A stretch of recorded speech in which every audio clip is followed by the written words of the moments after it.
Glambitious. Glambitious Talk Show.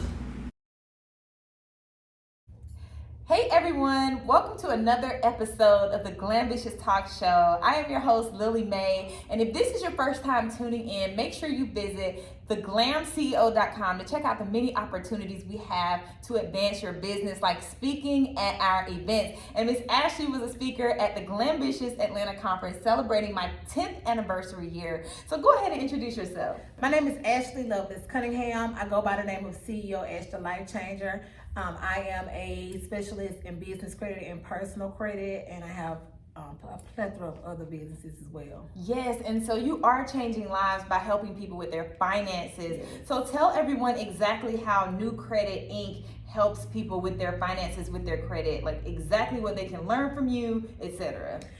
So I've been in the financial industry for 17 years. I specialize in helping individuals first and foremost understand the importance of personal credit by identifying the differences and things that is affecting their credit, the bad habits that they need to identify, not just fixing your credit and you not knowing how you got into this situation, but I also dig deep to help you identify how to pay your credit cards, what the importance of utilization is, what type of accounts you need to stay away from, simply because you, for one, don't understand the importance of your profile. And from there, I educate my clients on how to build business credit, which helps them run their businesses long term, which helps them access funding, those type of things. Yes, and leverage is so important because sometimes we see people doing these big things and we don't realize that they're leveraging their business credit. Correct. So can you share, like, when people's personal credit is a little shifty, are they still able to use their business credit, or does it connect?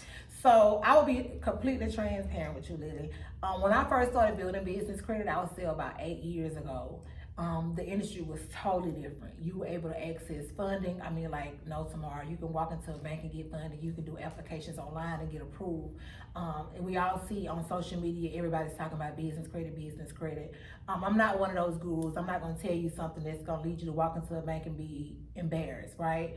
When it comes to business credit in 2023, you definitely need to have your personal intact if you have a desire to access funding, which that is what we're all trying to do. We want to grow our businesses, and you need funding to do that. Can you build your business credit without accessing personal? Yes, for vendor accounts and store accounts. But when you're trying to actually get some type of funding or get a bank to step in and give you their money, you need your personal, because your personal credit is like your resume. It tells a banker everything they need to know about your finances.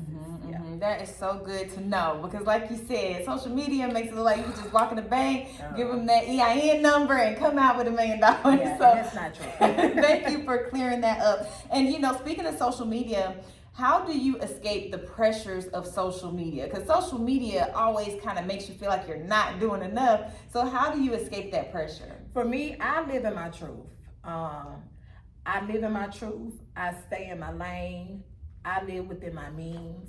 I don't pretend to be something that I'm not. I think I'm one of the most transparent people you will ever meet in life because, for one, I understand like when my mentees come to me, they're coming to me. I'm like their doctor. They're coming to get something, to heal something, to fix something, or to learn something. So I'm not gonna put on this persona that I'm this person and that person. I'm gonna be 1,000% transparent. So for me, when it comes to social media, I just don't pay attention to the noise because I know a lot of it is just a facade, and everybody has to put on a face in order to get a client or get a sale.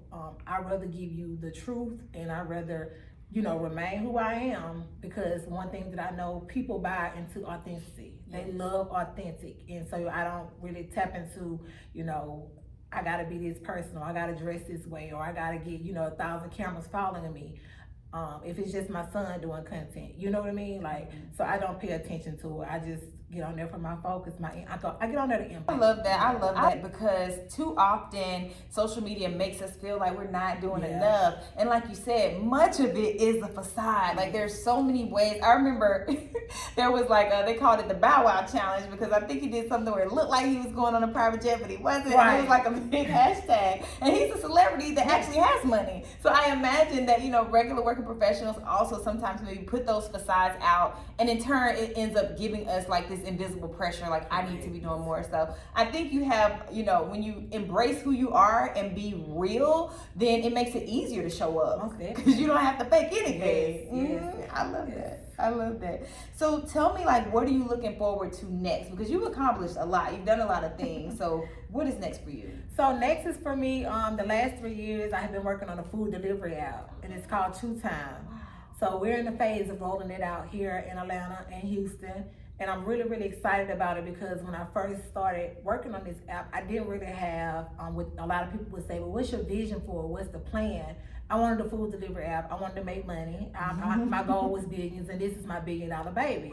But the more I started thinking about what do I really want to do with this app? What's the concept behind it? Who am I trying to help? Because everything we do should go back to who we're trying to help. It should never be selfishly like I want to make money. It has to have a purpose behind it. So I started brainstorming and thinking about all the business owners that I come in contact with that they have restaurants. And we see these restaurants closing day by day because they don't have capital. They don't have enough funds to do marketing or get the proper content or get the proper equipment that they need. So I said, okay, well, actually, this is your expertise. So in conjunction with getting the partnership with the restaurants, my goal is I have a business credit university. It's called New Credit University, a full software with the virtual assistant. So every partnership restaurant that comes on board, they will be enrolled in my New Credit Inc. Business University, teaching them the ins and outs of business credit, how to build a fundable business credit profile. And in that system, it has over 3,000 vendors and loan companies that they have access to that they can apply within the system. So my overall goal is to empower restaurants, minority restaurants, help them get business credit to stay in business, and just help them with the financial side of their business. So it's more so empowering, teaching something that they lack. A lot of people just like, I don't have time to do the business credit. That's okay. You work at your pace, and we're gonna work together to make sure you keep your business rolling, you stay on my app. We both make money hand over fist. Okay, hand over fist. Okay, that's the kind of money I'm trying to make. Hand over fist. That's what that look like if you wonder what I'm doing. Hand over fist. No, that is so brilliant. Like, that is a really big idea. So I applaud you for taking steps towards your big ideas, because sometimes when we get a big idea, we get intimidated by it. And so we don't take action because we think about all of the things that we don't have. But you're taking action and making it happen and empowering others, because like you said, I think the restaurant business is a very tough business. I remember, because I lived in Atlanta for 14 years, and there would be celebrities opening restaurants and those things closed down. I'm not gonna say their names, but they did have good food. But they would close down, and I'm like, wait a minute, they're a millionaire. How can they not keep a restaurant open? That's a hard business. It would sink you fast. So I think it's brilliant that you've created something to give those restaurants longevity. This is a boss, y'all. This is what a boss look like. Okay, a visionary. So let everybody know how they can join your Facebook group, because I know you share free tips in the Facebook group, and how they can stay connected with you on social media. Follow me on Facebook under the New Credit Inc. University. That university is designated for individuals that's looking to repair their personal credit on their own.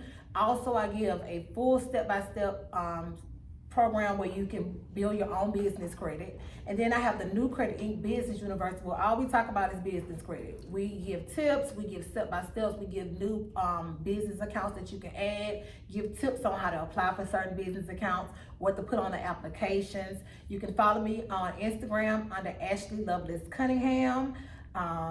Hey, I'm out here. Yes. So if you are really confused about the whole business credit thing, this is your woman. This is your girl. This is who you need to connect with. At the very least, join the Facebook group, because she gives out a lot of gems there, and then you can get into her programs to really advance your business. I think this is definitely an imperative time to take your finances seriously, because we know that the economy is very unstable. There's inflation, there's political unrest, so many things that now is very serious as entrepreneurs, that you take your finances serious, your credit serious, and she is the person to help you do that. So thank you so much for showing your time, boss lady. Thank you. I love it. It's been amazing. Awesome. And thank you again for being a panelist at the Glambitious conference. It was amazing. If you missed it, she was there. I'm looking forward to the next one. You guys should have been there. Yes, you should have been there. But don't fret. Again, if this is your first time hearing about the Glambitious brand, just head over to my website, theglamceo.com, to just stay connected, all right? Thank you again for tuning in to another episode of the Glambitious Talk Show.